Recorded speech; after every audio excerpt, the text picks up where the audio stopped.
Okay, here we are at Shape with our roll tooling placed. We got box number 1 of strain gauges, box number 2 strain gauges. We got Kyle taking measurements. Here we go. 16-inch roll spacing. 16-inch roll spacing. So this is our last and final test. Last test, dial indicator is zeroed, and we're coming down now. Collecting data. All right, we are at 0.5 on the dial.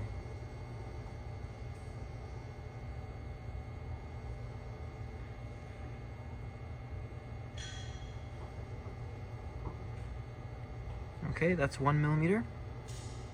One full rotation is 1 millimeter, so.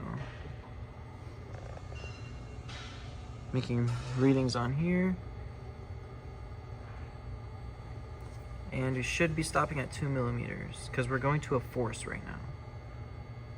Ooh, just shy at 185 kilonewtons, and the instron is reading 3.305 millimeters, while our dial indicator is reading 1.97,